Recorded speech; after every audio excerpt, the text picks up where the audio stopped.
మూడు చెక్కలు మేకులు బీక్కోలేదని.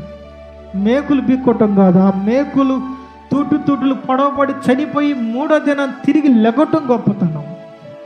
ఆ లెగిచిన వాడు యేసుక్రీస్తు ఒక్కడే. అందరూ చప్పట్లు పడదాం.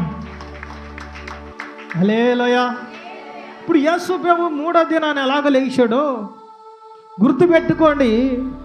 యేసు ప్రభువు చనిపోయి సమాధిలో పెట్టబడి మూడో దినాన్ని ఎలాగో లేచారో, ఈ భూమి మీద పుట్టిన ప్రతి మానవుడు మట్టిలో కూర్చబడ్డాడు, మట్టిలో సమాధి చేయబడుతున్నాడు.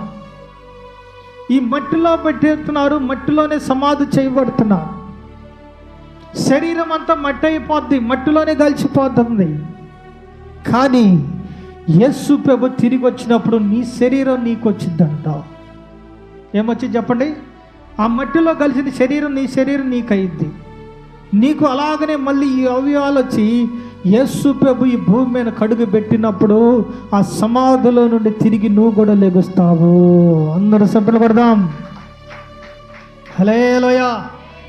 ఏ చనిపోయిన వాళ్ళైనా మనందరం మరణించినా కానీ యేసు ప్రభు వచ్చినప్పుడు సమాధులు తెరవబడితే మనందరము కూడా ఎత్తబడతాం.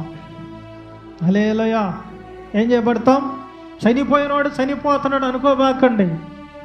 బైబిల్ చెప్పింది కదా, చనిపోయినవాడు గురించి దుఃఖించబాకండి, చనిపోయిన వాడు నిద్రించుతున్నాడు అన్నాడు. చనిపోయినవాడు ఏం చేస్తున్నాడంట? నిద్రించుతున్నాడు. చనిపోయినవాడు నిద్రిస్తున్నాడు.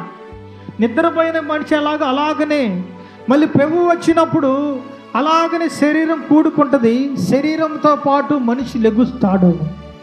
యేసు ప్రభు రెండో రాకడ సమీపంలో. ఇప్పుడు వచ్చినా కానీ మనం ఎత్తబడతాం, మళ్ళీ సమాధులు తెరబడి వాళ్ళు ఎత్తబడతారు. లేకపోతే మనం చనిపోయినాకు వచ్చినా కానీ మనందరం కూడా చనిపోయిన మనం కూడా తిరిగి బతుకగలుగుతాం. హల్లెలూయా. ప్రభు ఎలాగ లేపాడో ప్రభువుకు సాధ్యమైంది ఏది లేనే లేదు. ప్రభువే కలుగు చేశాడు, ప్రభువే మనల్ని ఇలాగ ఉండాలన్నాను. ఇన్ని రోజులు ప్రభువే మీకు ఇలాగ జరిగిద్దని కూడా పెట్టాడు. నిజం. హల్లెలూయా. ఇప్పుడు ఈ భూమి మీద రావడానికి కారణం నీ హక్కు కాదు, దేవుడి చిత్తం ఉంటే నువ్వు ఈ భూమి మీద పుట్టావు.